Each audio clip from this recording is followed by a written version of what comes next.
Turabashoboje mwese abadukurikiye kuri Caleb Brothers, Uwiteka abahire. Tugiye gukomeza ibyigisho bya Bibiliya byo ku Isabato. Uyu munsi icyigisho tugezeho ni icyigisho cya gatandatu kivuga ngo imikorere y'Umwuka Wera. Mukaba mugiye kukigezwaho nanjye Niyomfura Eric. Mbere y'uko dutangira, reka tubanze dusenge. Dukunda dushimiye umwanya duhaye, duhe kugira ngo tubashe gusobanukirwa n'ijambo ryawe, kandi Umwuka Wera agendagende ku mitima yacu, twebwe abari kwigisha ndetse n'abagiye kwiga, twebwe abagiye kukigisha ndetse n'abazadutega amatwi, kugira ngo bizabashe kutugirira umumaro ndetse bidufashe gukura mu by'umwuka. Mu izina ry'Umwami wacu Yesu tubisabye, amen. Icyigisho cyacu ni icyigisho cya gatandatu kivuga ngo imikorere y'Umwuka Wera.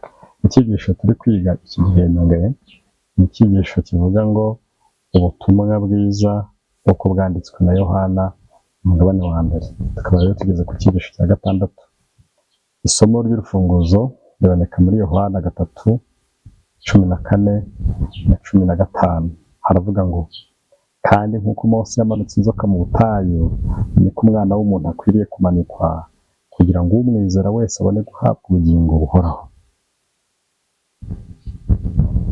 Isomo ryo mu mwuka w'ubuhanuzi riboneka mu gitabo cyitwa Uburezi bwa Gikristo, paji 76. Haranditse ngo reba kuri Yesu maze ubeho. Icyigisho cyo kuwa mbere. Icyigisho cyo kuwa mbere kiravuga ngo kubaza ikibazo biturutse ku gushoberwa. Ikibazo cya A kiravuga ngo ni ikihe kibazo Nikodemu yabajije kigaragaza ko umutima we wari urimo koroshywa? Ni ikihe kibazo Nikodemu yabajije kigaragaza ko umutima we wari urimo koroshywa? Yohana 3:9. Haranditse ngo Nikodemu aramusubiza ati, ibyo byashoboka bite? Yesu yari amaze kubwira Nikodemu yuko natabyarwa ubwa kabiri ngo abyarwe n'amazi n'umwuka adashobora kubona ubugingo buhoraho. Maze Nikodemu arabaza ati, ibyo noneho kandi byashoboka bite? Mu mwuka w'ubuhanuzi harimo amagambo asobanura neza iby'iyi myitwarire ya Nikodemu. Mu gitabo cy'ibihamya ku bagabura, paji 368 na paji 369, haravuga ngo mu by'ukuri Yesu yabwiye Nikodemu ati, impaka si zo zizakemura ikibazo cyawe, kandi guterana amagambo bisa nko gutongana si byo bizanira umuntu umucyo. Ukwiriye kugira umutima mushya, bitabaye ibyo ntushobora kumenya iby'ubwami bwo mu ijuru. Ntabwo ari ibihamya byinshi bizatuma uba mu mwanya ukwiriye, ahubwo ni imigambi mishya, ibintu bishya byo gukora. Ukwiriye kuvuka ubwa kabiri. Ibimenyetso bikomeye kurusha ibindi byose ntacyo bishobora kumara kugeza igihe iri hinduka ribayeho, ibintu byose bikaba bishya. Ibyo ukeneye biri mu mutima wawe, buri kintu cyose gikwiriye guhinduka. Bitagenze bityo ntushobora kubona ubwami bw'Imana. Aha baratugaragariza neza ko tugomba guhinduka ubwa kabiri, tugomba guhinduka abantu bashya. Nibitaba ibyo ntidushobora kubona ubwami bw'Imana. Aya yari amagambo akojeje isoni cyane kuri Nikodemu. Ntiyari afite ubwenge buhagije bw'iby'umwuka bwo kumenya ubusobanuro bw'amagambo ya Kristo. Nyamara Umukiza ntiyigeze ahangana nawe mu magambo ngo bajye impaka. Imirasire imwe n'imwe y'umucyo w'ukuri yatangiye kwinjira mu bwenge bw'uwo mutegetsi. Amagambo ya Kristo yamwujuje ugutangara, maze bituma abaza ati, ibi bishoboka bite? Yesu yamusubizanyije umwete agira ati, ukaba uri umwigisha w'Abisirayeli ntumenye ibyo? Amagambo ye yahaye Nikodemu isomo ry'uko aho kugira ngo arakazwe. Amagambo ye yahaye Nikodemu isomo ry'uko aho kugira ngo arakazwe n'amagambo y'ukuri yumvikana neza no kwinangira, akwiriye kurushaho kwiyoroshya bitewe bitewe n'ubujiji bwe mu by'umwuka. Nyamara amagambo ya Kristo yavuzwe mu buryo bwiyubashye cyane, kandi mu ndoro no mu mvugo hagaragazaga urukundo rwimbitse yamukundaga, ku buryo atarakaye ubwo yamenyaga imimerere ye iteye isoni. Aha ngaha turabonamo abantu babiri bagize imyitwarire ihuye na buri umwe icyo yarahagarariye. Nikodemu yarahagarariye umunyabyaha uri imbere ya Yesu, ukeneye kumenya ukuri kugira ngo abashe kubona ubugingo buhoraho. Igihe yari gusobanuriwe rero ngo yarakakabwe, maze asobanura uko ibyo bintu byakorwa, maze asobanuza uko ibyo bintu byakorwa. Yesu nawe icyo yakoze ngo yaramushubije, ariko hano batubwiye ngo yamusubizanyije urukundo ku buryo bitigeze bitera Nikodemu wasubizwaga uburakari. None n'ubwo yari abwiwe yuko ari injiji, kuko yari amaze kubwirwa ati ukaba umwigisha mu Bisirayeli ukaba utazi ibyo, ariko ngo kubera indoro nziza n'urukundo rwiza Yesu yamubwiranye, ibyo ntibyigeze birakaza Nikodemu. Ingingo yavuga ngo kubaza ikibazo biturutse ku gushoberwa. Nikodemu yari amaze gusobanura ibyo kubyarwa ubwa kabiri n'ibyo kubyarwa n'amazi n'umwuka byaramushobeye, arangije abaza uko ibyo bintu byashoboka, maze Yesu agiye kumusubiza, amusubizanya impuhwe n'urukundo, bituma Nikodemu atega amatwi ibyo Yesu yari ari kumubwira. Ingingo yacu rero yavugaga ku kubaza ikibazo biturutse ku gushoberwa, kugira ngo tugiye gukomeza n'ingingo yo kuwa kabiri ivuga ngo guhindura inyifato usanganywe. Ni iki abafarisayo biratanaga? Luka 18 uhereye ku murongo wa 9 ukageza ku murongo wa 12. Uyu mugani yawuciye abiyiringiye ubwabo ko bakiranuka, bagahinyura abandi bose. Ati, abantu babiri bazamutse bajya mu rusengero gusenga. Umwe yari umufarisayo, undi yari umukoresha w'ikoro. Umufarisayo arahagarara asengera mu mutima we ati, Mana, ndagushimiye yuko ntameze nk'abandi b'abanyazi n'abakiranirwa n'abasambanyi, cyangwa ndetse n'uyu mukoresha w'ikoro. Mu minsi 7 hose niyiriza ubusa kabiri, ntanga 1/10 mu byo nungutse byose. Abafarisayo birataga ko bakomeza ibyo amategeko ya Mose yavugaga. Hano mu migani ya Kristo paje 400 haravuga ngo abayuda nibo babanje guhamagarirwa gukora mu ruzabibu rw'Uwiteka, bityo kubera iyo mpamvu bari abibone ndetse bihangira gukiranuka.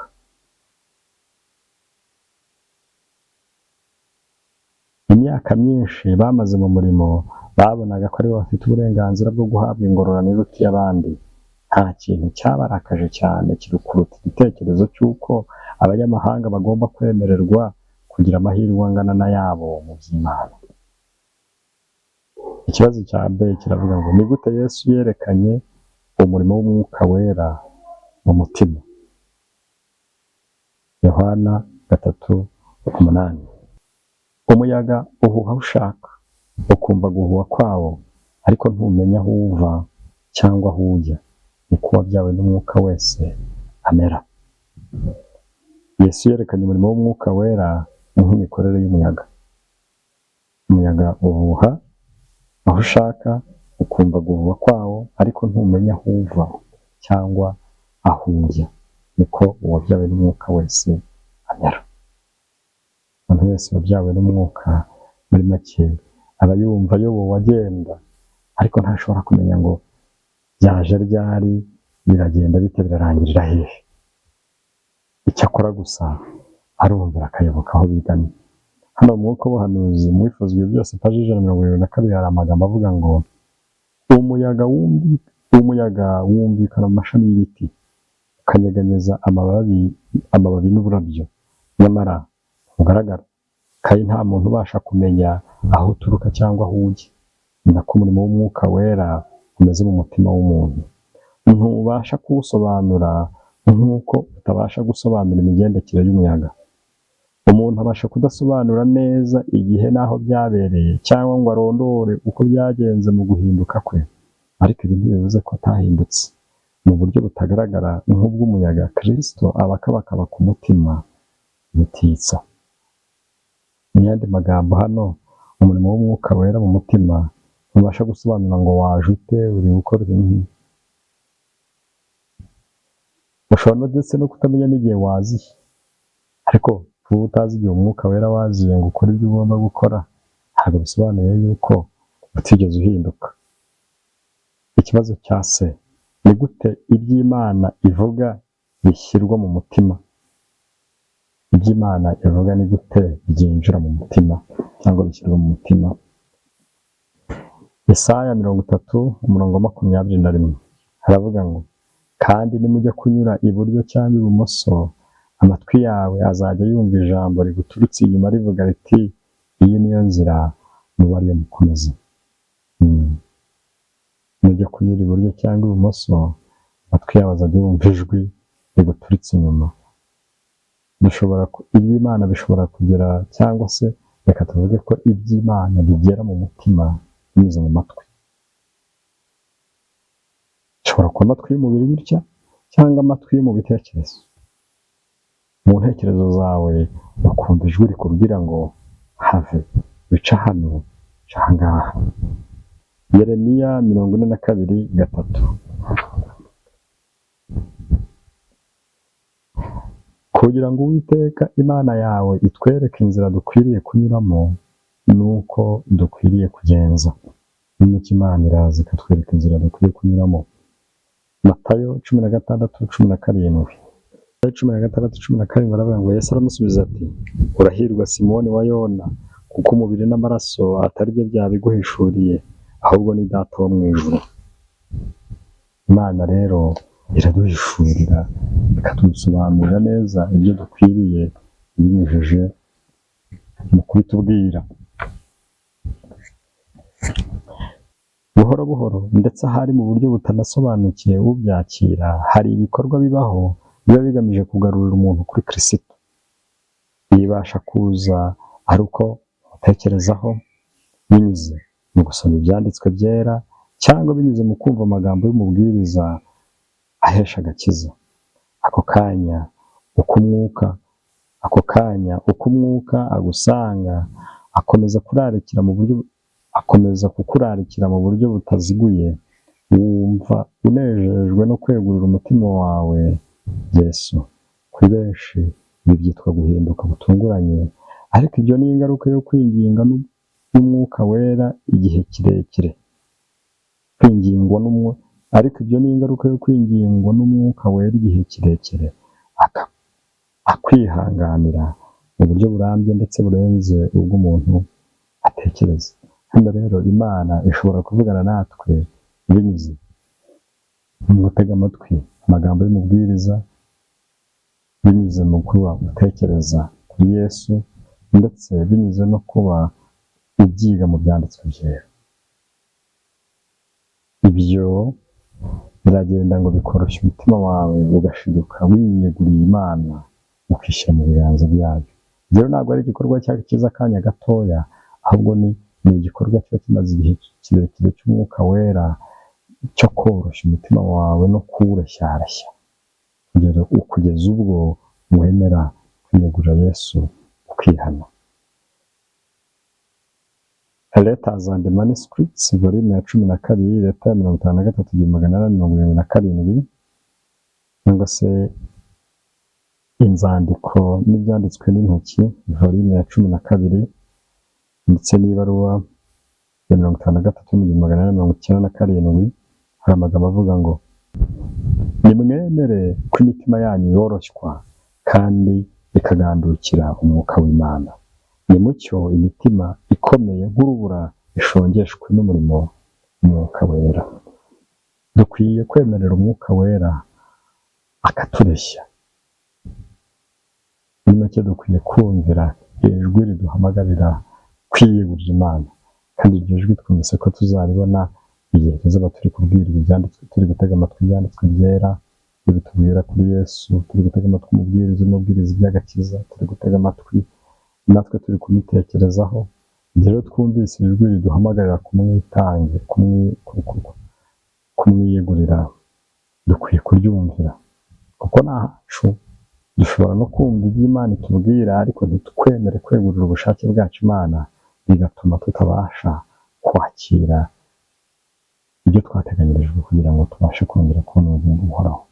Imana idufashe rero kugira ngo tubashe guhindura inyifato dusanganywe yo kwiyemera no kwishyira hejuru, ahubwo duce bugufi twemere kumvira iby'ijambo ry'Imana ritubwira byerekeye agakiza kacu.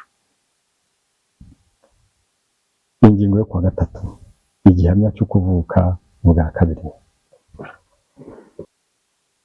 Ikibazo cya A: ni gute imikorere y'Umwuka Wera mu mutima ihishurwa mu buryo bugaragarira amaso? Abagalatiya 5 kuva ku 22 kugeza ku 25. Ariko rero imbuto z'umwuka ni urukundo, ni ibyishimo, ni amahoro, no kwihangana, no kugira neza, n'ingeso nziza, no gukiranuka, no kugwa neza, no kwirinda. Bimeze bityo nta mategeko abihana. Abakristo Yesu babambanye kamere n'irwanira ryayo. Niba tubeshwaho n'umwuka, tujye tuyoborwa n'umwuka. Mu yandi magambo, imikorere y'Umwuka Wera yigaragarira mu kwera imbuto z'umwuka z'urukundo, ibyishimo, amahoro, kwihangana, kugira neza, ingeso nziza n'ibindi byose nk'ibyo ngibyo. Ibyo bigaragaza yuko koko twamaze kwakira Yesu Kristo, twamaze gufata kamere y'icyaha tukayibambana na Kristo. Mu yandi magambo, twamaze kwizera umwuka w'Imana ukaba warageze muri twebwe, ndetse itegeko ry'umwuka w'ubugingo bwa Kristo rikaba ryaratubatuye itegeko ry'icyaha n'urupfu. Umwuka w'ubuhanuzi wifuzwa ibyo byose, paje 173. Nubwo umuyaga utagaragara, ariko byari ibikorwa bigaragara kandi byumvikana. Niko umurimo w'Umwuka Wera mu muntu uzigaragaza mu bikorwa byose by'uwamaze kwiyumvamo imbaraga y'umwuka ikiza. Iyo umwuka w'Imana ahawe umwanya mu mutima, ahindura imibereho y'umuntu. Intekerezo z'icyaha zikurwamo, ibikorwa bibi bikarekwa, urukundo, kwicisha bugufi n'amahoro bisimbura uburakari, ishyari n'amahane. Ibyishimo bikajya mu mwanya w'agahinda, maze mu maso hawe hakarabagirana umucyo mvajuru. Rero ikigaragaza ko umwuka w'Imana wageze muri twe ni uko ahari urwango haza urukundo, ahari ishyari hakaza amahoro, kwicisha bugufi ndetse n'ibindi byinshi. Ikibazo cya B: ni ryari umuntu yakira umugisha wo guhinduka? Ubundi umugisha wo guhinduka wo tuwakira ryari? Abaroma 10:9 n'uwa 10. Haranditse ngo: niwatuza akanwa kawe yuko Yesu ari umwami, ukizera mu mutima wawe yuko Imana yamuzuye, uzakizwa. Kuko umutima ari wo umuntu yizeza akabarwaho gukiranuka, kandi akanwa akaba ariko yatuza agakizwa. Yohana 1:9. Ariko nitwatura ibyaha byacu, niyo yo kwizerwa kandi ikiranukira kutubabarira ibyaha byacu no kutwezaho gukiranirwa kose. Burya rero umuntu yakira umutima wo guhinduka igihe yizeye. Burya igihe twizeye tuba tugize amahirwe yo guhabwa umutima mushya, tugize amahirwe yo guhinduka. Uwifuzwa ibyo byose, paje 173, nanone harakomeza avuga ngo: nta n'umwe ubona ukuboko gukuraho umutwaro, cyangwa ngo abone umucyo umanuka uva mu bikari byo mu ijuru. Imigisha igera ku muntu wiyeguriye Imana kubwo kwizera, maze iyo mbaraga itabonekera amaso y'umuntu ikarema umuntu mushya mu ishusho y'Imana. Iyo twizeye nibwo tubasha kuremamwo ishusho nshya mu ishusho y'Imana. Ibihamya ku Bagabura, paje 369 na 370, aravuga ngo: niba ufite umwuka wera uhindura umutima wawe buri munsi, uzagira ubushishozi bw'Imana kugira ngo umenye imiterere y'ubwami bw'Imana. Nikodemo yakira inyigisho ya Kristo, maze aba umwizera nyakuri. Natwe rero niba twemera kwakira imbaraga, niba twemera kwakira umwuka wera buri munsi, wa wundi uhindura, bivuze ngo icyo gihe tuzabasha no kugira ubushobozi bwo gusobanukirwa iby'ubwami bw'Imana. Ikibazo cya C: ni gute Kristo yerekana uko ibyo bikorwa? yo guhinduka bikorwa bite? Matayo 13:33 haravuga ngo abacira undi mugani ati ubwami bwo mu ijuru bugereranywa n'umusemburo umugore yenze akawuhisha mu myariko 3 y'ifu kugeza aho iri busemburwe yose. Muri make uyu mwuka wera uragenda ukajya mu mubiri ukawuhindura nk'uko umusemburo ugashyiramo ari gakeya kakagenda kagahindura intango yose y'ikigage cyangwa y'umusururu igahinduka ikigage gihiye. Ni nk'uko n'umwuka wera iyo yinjiye mu mubiri yinjiramo rwose akagenda agasembura umubiri wose akawuhindura ugasigara wumvira amategeko y'Imana. Umusemburo uhishwe mu ifu ukora mu buryo butagaragara kugira ngo utume ifu yose isemburwa. Uko niko umusemburo w'ukuri ukorera mu ibanga, mu mutuzo kandi mu buryo buhamye kugira ngo uhindure ubugingo. Kamere yo guhengamira ku bikibi iroroshywa kandi igacibwa intege. Ibitekerezo bishya, ibyiyumviro bishya ndetse n'imigambi mishya bishyirwa mu muntu. Hashyirwaho ihame rishya rigenga imico, ariryo mibereho ya Kristo. Imitekerereze zirahinduka, imbaraga z'ubwenge zigakangukira gukora mu buryo bushya. Umuntu ntahabwa ubushobozi bushya, ahubwo ubushobozi afite burezwa. Umutimanama urakangurwa, duhabwa imico idushoboza gukora umurimo w'Imana. Mu yandi magambo, iyo umwuka wera yinjiye muri twebwe, duhabwa imico idushoboza gukora umurimo w'Imana. Duhabwa imbaraga zacu twarazwe, imbaraga zacu twahaweho impano, Imana irazifata ikazihindura nshya, noneho zikareka kuyobera mu bipfuye, ahubwo zigakoreshwa mu byo gukiranuka. Imana idufashe rero kugira ngo umwuka wera aganze muri twe, kandi natwe tubashe kumwemerera kugira ngo abashe kuganza muri twebwe no gukorera muri twebwe. Igihamya cyo kuvuka bwa kabiri rero nta kindi ni uko twera imbuto zo gukiranuka, ibyishimo, umunezero n'ibindi n'ibindi. Ingingo yo kuwa kane iravuga ngo ikigereranyo kimenyerewe. Ikigereranyo kimenyerewe. Ingingo yo kuwa kane. Ikibazo cya A: ni gute Yesu yerekanye ukubambwa kwe kwari kwegereje? Yohana 3:14-15 haranditse ngo kandi nk'uko Mose yamanitse inzoka mu butayu, niko umwana w'umuntu akwiriye kumanikwa, kugira ngo umwizera wese abone guhabwa ubugingo buhoraho. Yohana 3:14-15. Yesu uburyo yerekanye ukubambwa kwe yakugereranyije n'ibyo Mose yigeze gukora igihe Abisirayeli bari bamerewe nabi mu butayu kubera kwivovotera Imana yabateje kuribwa n'inzoka. Kugira ngo rero babashe gukira, byasabye yuko Imana none ibabwira iti rero fata inzoka iri hariya, arenya inzoka mu muringa, nurangiza uyifate uyimanike hariya, uri buyitegereze ari buze gukira. Rero iyo nzoka yamanitswe aho ngaho na Mose, niyo Yesu yongeye asubiramo ariko aramubwira ati rero nk'uko Mose yamanitse inzoka mu butayu, niko umwana w'umuntu akwiriye kumanikwa, kugira ngo umwizera wese abone guhabwa ubugingo buhoraho. Iyo nzoka yari aho ngaho mu butayu yashushanyaga Kristo wagombaga kujya gute? Kuzaza. Uwifuza ibyo byose kuri paji 174-175 hari amagambo avuga ngo Yohana 3:14-15. Aha byari bigeze ku byo Nikodemu yari amenyereye. Ikimenyetso cy'inzoka cyamanitswe cyamusobanuriraga umurimo w'Umukiza. Ubwo Abisirayeli bapfaga bazira kurumwa n'inzoka zifite ubumara, Imana yategetse Mose gucura inzoka y'umuringa, maze ayishyira ahirengeye hagati y'iteraniro. Maze itangazo riratangwa mu nkambi yose yuko uzareba kuri iyo nzoka wese azakira. Abantu bari bazi neza yuko inzoka ubwayo nta mbaraga yo kubakiza ifite, yari igishushanyo cya Kristo. Nk'uko nk'uko igishushanyo cyakozwe mu nzoka yica cyamanitswe hejuru ngo bakizwe, niko uwambitswe ishusho y'icyaha yagombaga kuba umucunguzi wabo. Abaroma 8:3. Abenshi mu Bisirayeli bafataga umuhango wo gutamba ibitambo nk'aho muri wo ubwawo harimo imbaraga zababohoraga mu byaha. Imana yashakaga kubigisha ko nta gaciro byari bigifite kurenza ibya ya nzoka y'umuringa.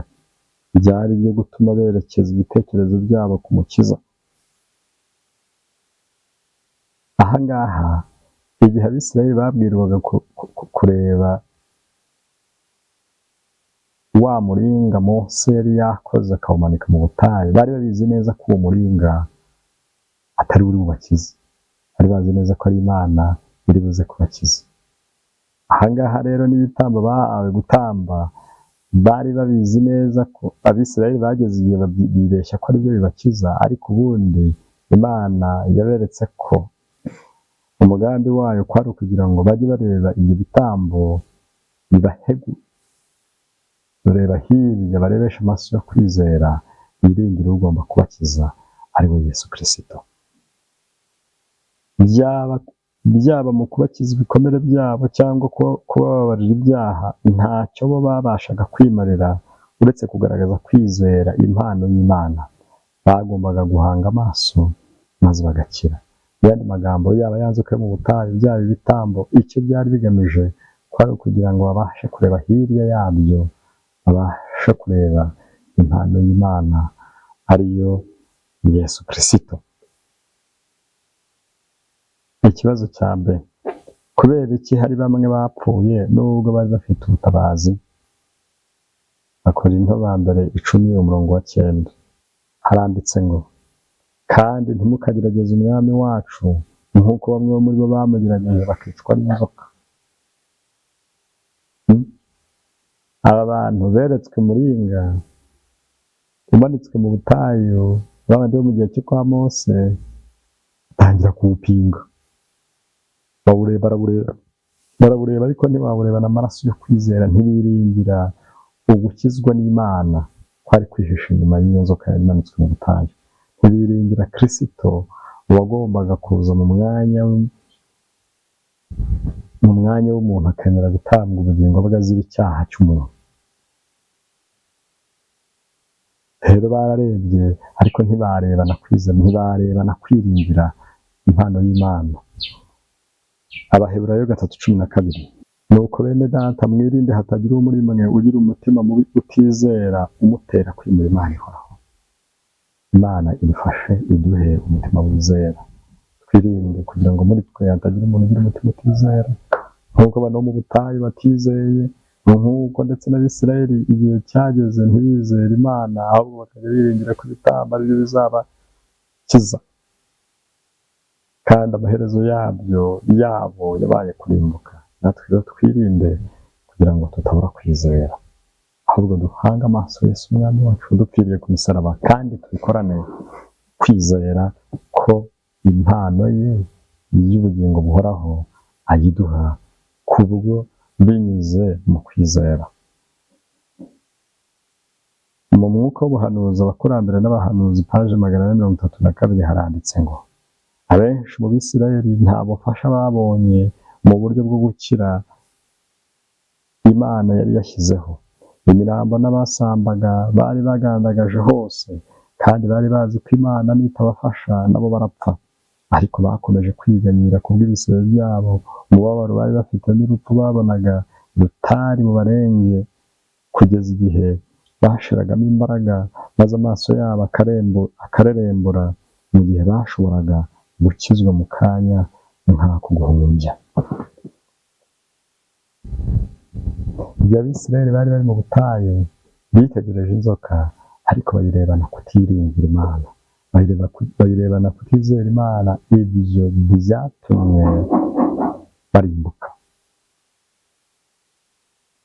Ikibazo cya se: mbese ni hehe dukwiriye guhanga amaso niba dushaka gukizwa?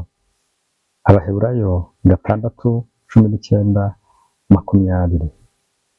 Ibyo byiringiro tubifite nk'igitsika umutima gikomeye kandi gishikamye, kinjira hirya y'umwenda ukingiriza ahera cyane, aho Yesu yatwinjiriye atubanjirije, amaze guhinduka umutambyi mukuru iteka ryose mu buryo bwa Melikisedeki. Ni hehe rero dukwiriye guhanga amaso niba dushaka gukizwa? Niba dukeneye gukizwa, dukwiriye guhanga amaso ahera, ndetse ahera cyane, kubera ko niho Yesu uyu munsi ari gukorera umurimo we. Dukwiriye gukurura ibitekerezo byacu ku by'iyi si, ahubwo tukabihanga kuri Yesu uri ahera cyane, mu buturo bwera bwo mu ijuru. Mu mwuka w'ubuhanuzi ku bakurambere n'abahanuzi paje 431 hari amagambo avuga ngo iyi ngaruka kirimbuzi z'icyaha zishobora gukurwaho gusa n'ubuntu Imana yagennye. Abisirayeli bakijije ubugingo bwabo kubwo kureba inzoka yari imanitswe. Uko kureba kwagaragazaga kwizera. Babayeho kubera ko bizeye ijambo ry'Imana kandi bakiringira uburyo yabateganyirije kugira ngo bakire. Abisirayeli ngo bakijije ubugingo bwabo kubwo kureba inzoka yari imanitswe. Uko kureba kwagaragazaga kwizera. Babayeho kubera ko bizeye ijambo ry'Imana kandi bakiringira uburyo bateganyirije kugira ngo bakire. Natwe tuzabaho binyuze mu kwizera ijambo ry'Imana, kandi uburyo Imana yaduteganyirije ngo dukire tukabugenderamo, ntitubupinge, ntitwihimbire ubwacu, ahubwo tukiringira uburyo Imana yateganyije. Mu yandi magambo, ingaruka kirimbuzi z'icyaha zishobora gukurwaho gusa n'ubuntu Imana yagennye. Igihe umuntu yakoraga icyaha, muri we hinjiyemo imbaraga imuyobora, ikamujyana, ikamutwara aho yishakiye, kandi amaherezo ikanakurimbuka. Iyo mbaraga rero kugira ngo abashe kuyikira, uretse ubuntu bw'Imana ntibyakunda. Kandi ubuntu bw'Imana bwagaragariye mu kuduha umwana wayo, araza abaho imibereho ikiranuka hano mu isi, arangije apfa urupfu twagombaga gupfa ku musaraba. Bityo binyuze mu kwiringira ibyo ngibyo Imana yadukoreye, binyuze mu kwiringira amaraso y'umwana w'Imana, niyo dushobora guhindurwa bashya, dushobora kubaturwa ku cyaha, dushobora kubabarirwa ibyaha kubw'amaraso Yesu yamennye ku musaraba, kandi dushobora guhinduka abakiranutsi kubwo gukiranuka Kristo yatuboneye igihe yari ari hano mu isi. Ababarirwa rero, hano harakomeza hakavuga ngo uko niko umunyabyaha ngo babayeho kubera ko bizeye ijambo ry'Imana kandi bakiringira uburyo yabateganyirije kugira ngo bakire. Uko niko umunyabyaha akwiriye kureba kuri Kristo akabaho. Ababarirwa iyo yizeye igitambo cy'impongano, ibihabanye na ya nzoka itaragiraga ubuzima yari igishushanyo. Kristo afite ubushobozi n'imbaraga muri we zo gukiza umunyabyaha wihana. Izina ry'Imana rihabwa icyubahiro. Kristo afite ubushobozi bwo gukiza umunyabyaha wihana. Binyuranye na ya nzoka barebaga, iyo yari igishushanyo ariko cyashushanyaga Kristo wagombaga kuza. Kristo rero yaraje amena amaraso ye ku musaraba, bityo iyo tumwizeye afite ubushobozi bwo kudukiza ibyaha iyo twihanye. Ikigereranyo kimenyerewe, kugira ngo ikigereranyo hano batwerekaga ni ikigereranyo cy'inzoka imanitswe mu butayu, cyagereranyaga Kristo wagombaga kumanikwa nawe ku musaraba azira ibyaha byacu. Bityo umwizeye akabasha kubona ubugingo buhoraho, nk'uko abarebye kuri ya nzoka bamwizeye n'ubundi batabuze gukira igihe bari bamerewe nabi n'ubumara bw'inzoka z'ubusambi bwica. Ingingo yo 5 iravuga ngo kugumisha amaso yacu ku kintu kimwe. Ikibazo cya kiravuga ngo ni ikihe cyigisho Nikodemu yaje gusobanukirwa nyuma yaho, kandi natwe n'irihe somo dukeneye kumenya tugahora turizirikana?